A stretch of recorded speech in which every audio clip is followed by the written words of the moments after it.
Imagine digging up the Great Pyramid of Giza. Okay. You open the pharaoh's tomb, and inside you just find, a modern USB drive buried there. That would be quite the headline. Right. And on that drive, you discover the exact computer code that runs the entire universe. Wow.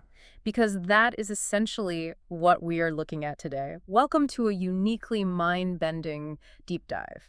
We have a massive, and I mean highly complex, stack of sources in front of us today. Yeah, it's a lot to get through. It really is. We are looking at ancient biblical texts about Joseph in Egypt, the Book of Ezekiel, the exact chemical composition of rubies, quantum cascade lasers, and FDA biologics manufacturing specifications. yes, exactly. FDA specs. That sounds like, the chaotic aftermath of a library explosion. Totally.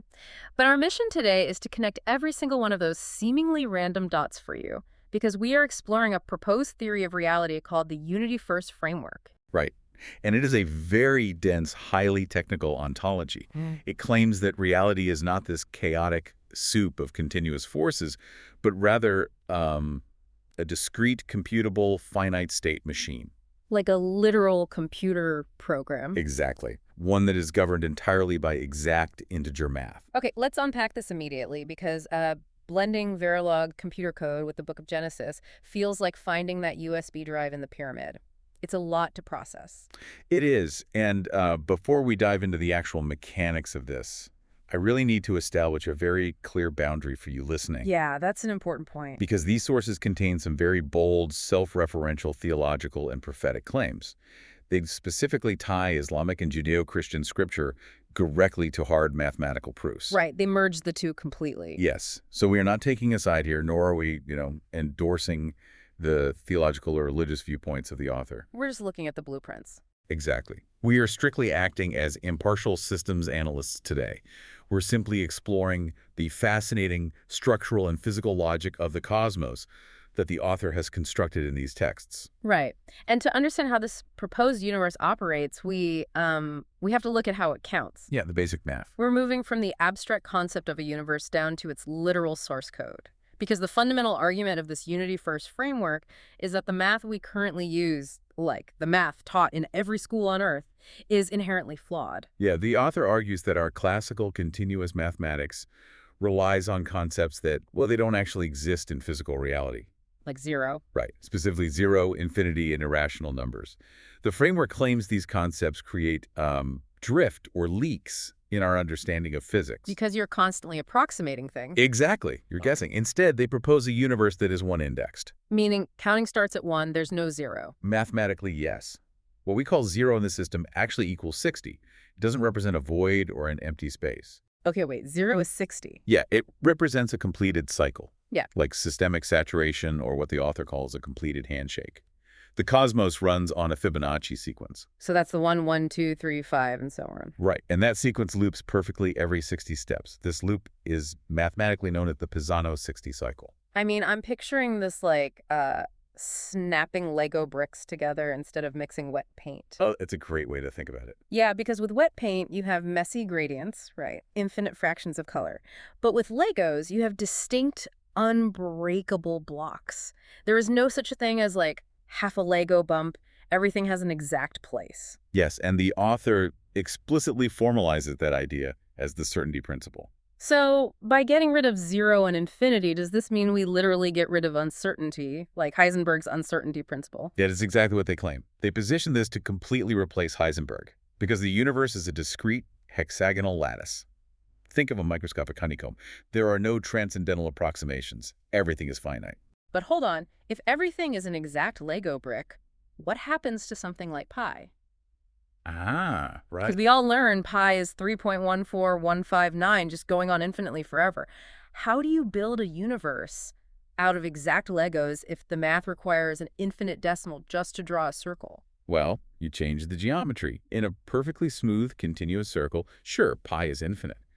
But the author argues the universe isn't a smooth circle. It's the honeycomb. Exactly. It's that discrete honeycomb lattice. And in this specific rational geometry, the perimeter of a hexagon is exactly 3 times its diameter. Oh, wow. Yeah, therefore, in the Unity First framework, pi is exactly 3. Every invariant quantity in the universe is computable from finite rational data. It's just staggering to think about. But this is where that ancient USB drive analogy comes back into play, right? Yes, the biblical connection. Because the author uses the story of Joseph from Genesis 41 as the literal user manual for this cosmic operating system. The mapping they do there is remarkably specific. In the Genesis narrative, Pharaoh's throne represents the fixed mathematical point. The absolute one. Right, or terminal state 60. But Pharaoh delegates the actual operation of the kingdom to Joseph. So in the Unity First framework, Joseph is what they call the Khalifa node. The Khalifa node, okay. He represents the human observer, All right.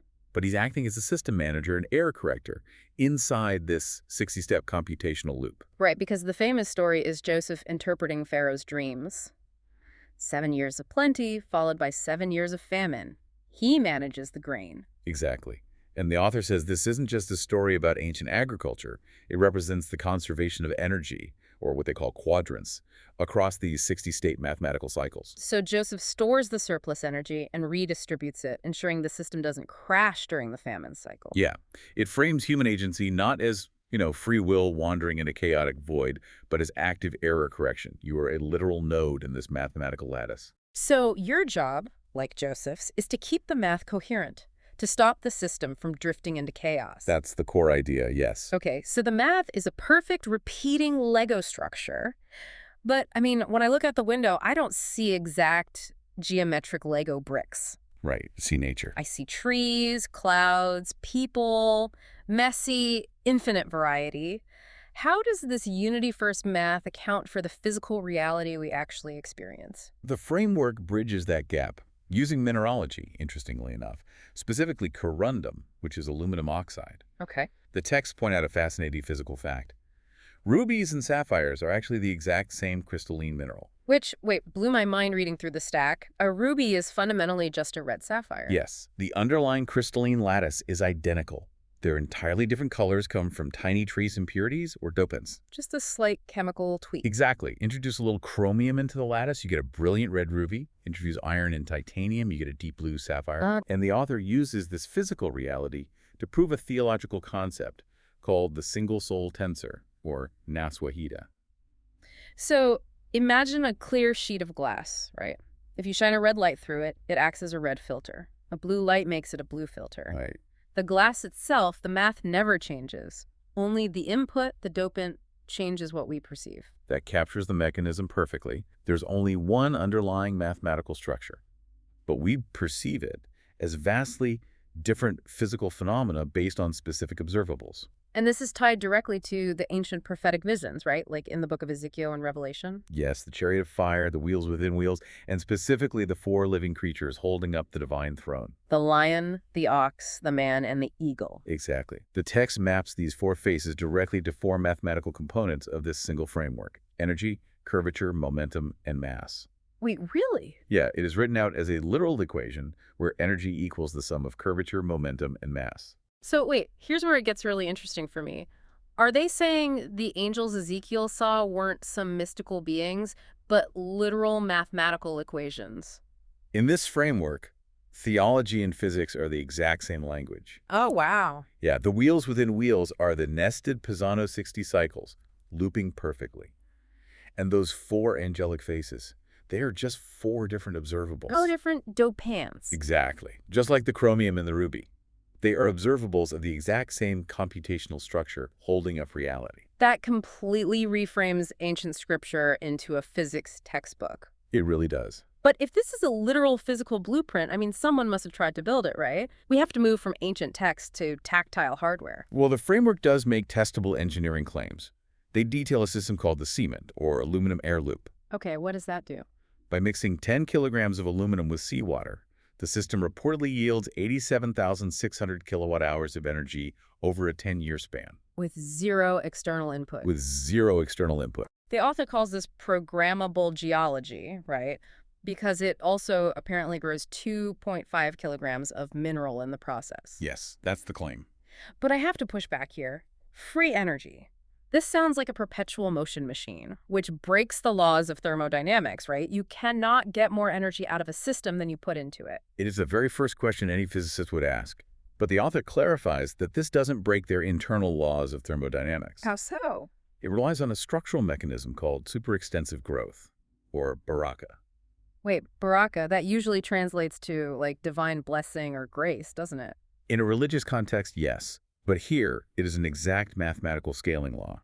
Because the 60-step cycle is closed perfectly, meaning the geometric form returns exactly to where it started without a single fraction of a degree off the energy density actually compounds. It multiplies. Exactly. It multiplies by a precise rational factor of 27/8 every 60 cycles. It's like harmonic resonance. If you push someone on a swing at the exact right microsecond of the arc, the energy multiplies and they go higher with almost no effort. That's a very good analogy. Yeah. But there is a massive mathematical catch. There always is. Right. This compounding energy only works if the system's leakage or data corruption is kept below an exact catastrophe threshold of 19/27. So if you keep the system mathematically tight, the energy compounds. But if you leak data, the whole thing crashes and you get nothing. Exactly. Scarcity in this framework is just a symptom of a system that is leaking data because it's built on flawed, zero-indexed math. Wow. And when they scale this geometry up, they describe an EMP-QCL cannon. This pairs quantum cascade lasers with a 60-degree conical horn. Right, because 60 degrees perfectly matches that 60-step Pisano closure. Yes. And when fired, this geometry launches what the texts call self-confining vortex rings, or R-skirmions. Okay, for listeners who might not be, deep into quantum physics, what exactly is an R-skirmion? Imagine blowing a perfect smoke ring. But instead of smoke, it's made of pure data and directed energy. Okay. And because of the exact geometry, the ring never dissipates. It is a self-sustaining knot of energy that can transmit lossless data or power. Okay, so if this exact mathematical geometry traps and multiplies energy in a laser or, a seawater battery, what does it do to us?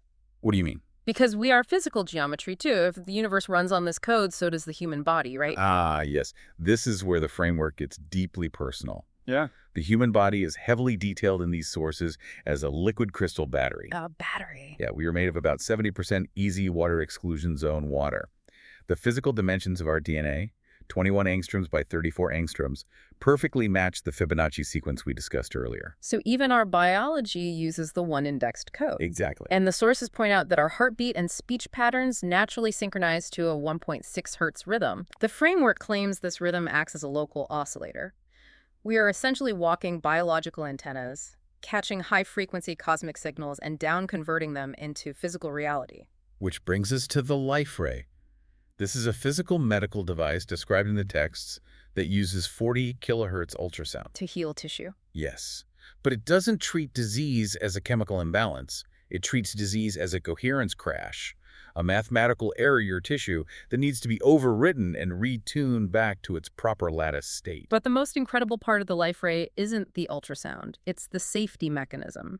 The device features something called a heart coherence gate. Yes, it acts as an absolute hardware interlock. Meaning? The device physically will not fire unless the human operator's heart rate variability, their HRV, is over 80%. Wait, let me get this straight. This is a physical piece of medical hardware? Yeah.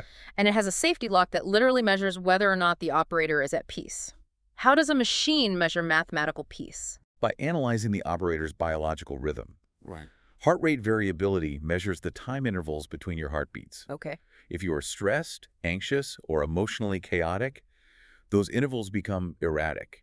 You are generating chaotic biological data. So the machine reads that chaos. Yes. The device maps the Islamic theological concept of the nafs, mutma'ina, the peaceful soul, to this measurable biometric. So what does this all mean? It's hardware-enforced intention. Exactly. Think back to the Joseph archetype we started with. You are the Khalifa node.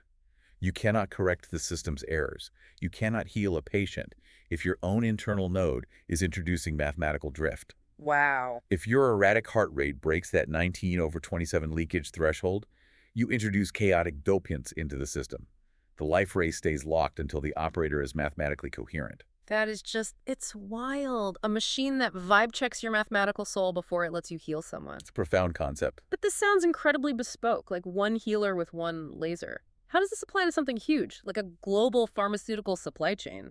Well, the text actually scales this mathematical certainty up to global industry by merging a system called Unity IIS with Unity DOTS. DOTS stands for Data Oriented Technology Stack. Okay. They are proposing a massive paradigm shift in biologics and pharmaceutical manufacturing. Because currently, if you're manufacturing a biologic drug, you rely on statistical quality assurance. Right. You brew a massive vat of medicine, you take a few tiny samples, spend 3 days testing them, and then use probability to guess if the whole vat is safe. And even then, the industry rejects 20 to 30% of its batches. It is incredibly slow and wasteful. Because statistical QA relies on approximations. Exactly. It relies on the flawed zero-index math. The Unity First framework uses DOTS burst compilation, which is actually an architecture usually found in high-end video game engines. Wait, video game engines? Yeah, because it tracks tens of thousands of individual entities at once. Applied to a bioreactor, this map can perform 60,000 exact state transitions per frame at 60 frames per second. So, for listeners who might not be software engineers, what does this actually mean for the drug being made? Are they just monitoring it faster? No, they are mathematically proving it. This incredible speed-up allows for formal verification of the biology. Formal verification. Right. It means you aren't just taking a sample to see if it works. You are mathematically proving that it is impossible for it to fail, like proving 2 + 2 = 4. So the bioreactor proves its own exact correctness in real time every 15 minutes. Yes, it doesn't use analog wavy parameters like keep the temperature around 37 degrees. It uses exact Fibonacci integers. If a single mathematical constraint is violated, the machine automatically halts. It stops the error before the physical mistake can even compound. Exactly. And for the FDA reviewer, they no longer receive a mountain of statistical probability paperwork. What do they get? They get a real-time dashboard showing a constraint residue of 0. Meaning 0 mathematical deviation from the exact formula. Right. It provides an absolute mathematical guarantee of purity rather than a statistical guess. Okay, let's bring this down to earth. I'm trying to picture this in a real hospital setting. Okay. If I'm a hospital pharmacist and I need a custom CAR T-cell therapy for a cancer patient, usually I'm waiting winks, just crossing my fingers it passes quality control at a distant lab. Are you telling me the system replaces that entire agonizing process with a mathematical proof? The sources present that exact use case. It enables zero defect bedside manufacturing. Just scan a QR code that mathematically guarantees the drug is perfect. That would revolutionize medicine. It would. But the implications for the pharmaceutical industry go even further. The text suggests this framework could allow generic drugs to be approved without expensive, multi-million-dollar human trials. Wait, really? How could you possibly bypass a clinical trial for a drug going into a human body? Because their mathematical equivalence is proven at the source code level. Oh, I see. If a generic manufacturer uses the exact same Unity First formal mathematical specification as the original reference drug, the mathematical proof is identical. Same math equals same physical reality. It's treating a complex biological drug the same way you treat a digital photograph.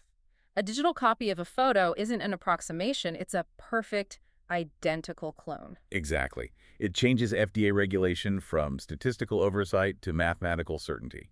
It bypasses the need for empirical biological testing because the underlying discrete lattice is irrefutable.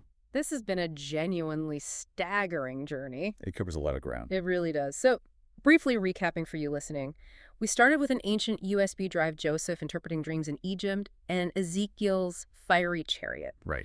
We used the sheet of glass corundum lattice of rubies to understand how perfect math creates messy physical reality. We explored seawater batteries, multiplying energy, quantum lasers firing indestructible data rings. And a medical life ray that demands a peaceful heart. And we ended up with a mathematically perfect FDA bioreactor poised to upend global medicine. All of it connected by a one-indexed, 60-state mathematical loop. It is a profound structural integration.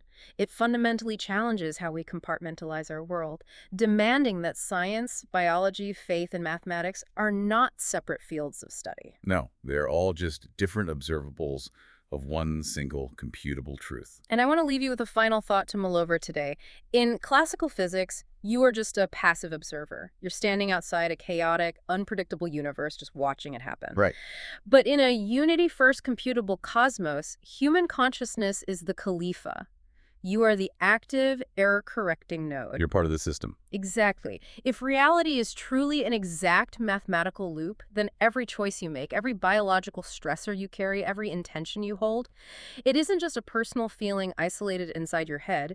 It is a literal computation being fed directly into the universe's source code. That's a heavy realization. It is. So tomorrow, when you wake up and go about your day, looking at the world as if reading those exact ones and zeros on a screen, ask yourself, are you introducing drift into the system, or are you restoring coherence?